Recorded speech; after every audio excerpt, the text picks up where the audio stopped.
Nanoplastia nanoplastia nanoplastia এই একটা hair treatment পুরো মার্কেটটাকে আগুন জ্বালিয়ে রেখেছে। এর কারণটাই বা কি, চলো আজকে তোমাদের সাথে সেটাই আমি শেয়ার করতে চলেছি। যদিও এই ট্রিটমেন্টের প্রোডাক্টগুলো বিভিন্ন কোম্পানির হয়ে থাকে, কিন্তু কাজ কম বেশি মোটামুটি সব কোম্পানির প্রোডাক্টে একই রকম আসে। এবার বলি কোন হেয়ারে সাধারণত এই ট্রিটমেন্টটা আমরা করতে পারি। যাদের চুল জন্মগতই ওয়েভি অথবা কার্লি রয়েছে, তারা অনেকবার স্ট্রেটনিং স্মুথনিং করেছো।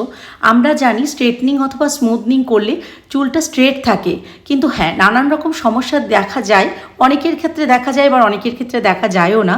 তো যাদের ক্ষেত্রে দেখা যাচ্ছে বিভিন্ন ধরনের সমস্যা, যেমন চুল ভেঙে পড়া, চুল গোড়া থেকে উঠে পড়ছে, তো তারা যদি মনে করো যে আমরা চুলটা স্ট্রেটের সাথে সাথে একটা ভালো ট্রিটমেন্টও চাই, বা সেখানে কেরাটিন বা প্রোটিন অ্যাড করে চুলটার মধ্যে একটা ভালো শাইনও চাই, তারা কিন্তু চোখ বন্ধ করে ন্যানোপ্লাস্টিয়া করতেই পারো। ফলে চুল তো তোমাদের স্ট্রেট থাকবেই, তার সাথে কিন্তু চুলে একটা আলাদা প্রাণ তোমরা ফিরে পাবে। আর যাদের ভার্জিন হেয়ার, মানে অনেক টিনেজাররা আছে যারা চুলে এখনো পর্যন্ত কালারই করেনি, স্ট্রেটনিং স্মুথনিং বা কোনো কিছু কেমিক্যাল ট্রিটমেন্ট কিছুই করে, তারা হয়তো মনে মনে ভাবছো যে চুলে একটা স্মার্ট স্ট্রেট লুক চায়, কিন্তু চুলে কোনো রকম ক্ষতি না করে। তাদের জন্য কিন্তু ন্যানোপ্লাস্টিয়া বেস্ট হবে। তাহলে তো বুঝতেই পারছো যে যাদের কেমিক্যাল হেয়ার রয়েছে তারাও ন্যানোপ্লাস্টিয়া করতে পারে, আবার যাদের ভার্জিন হেয়ার রয়েছে, যারা চুলে একটা স্ট্রেট লুক চায়, তারাও কিন্তু ন্যানোপ্লাস্টিয়া খুব সুন্দরভাবে চোখ বন্ধ করে করতে পারে। এবার অনেকের মনে এই ধারণাটা হবে যে এই একটা প্রোডাক্টে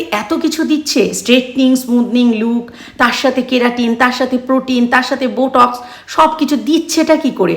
আর যদি দিয়েই থাকে তাহলে সেটা অবশ্যই কস্টলি হবে। হ্যাঁ বন্ধুরা, তোমরা ঠিকই ধরেছ, এই প্রোডাক্টটা যখন এত কিছু দিচ্ছে অবশ্যই প্রোডাক্টটা কস্টলি, তবে এর প্রাইসটা স্যালন বা পার্লার বিশেষে হেরফের হবে। এবার আসছি এর গুণাগুণ।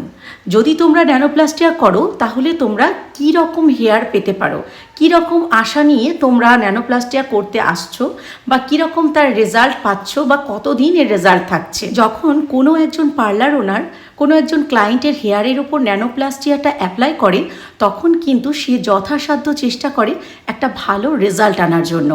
তারপর বাকিটা ক্লায়েন্টের হাতে। কেমন করে, চলো সেটাও তোমাদের সাথে একটু শেয়ার করি। ন্যানোপ্লাস্টিয়া করে যাবার পর তোমরা বাড়িতে গিয়ে মার্কেট অ্যাভেলেবেল কোনো প্রোডাক্ট কিন্তু ইউজ করতে পারবে না।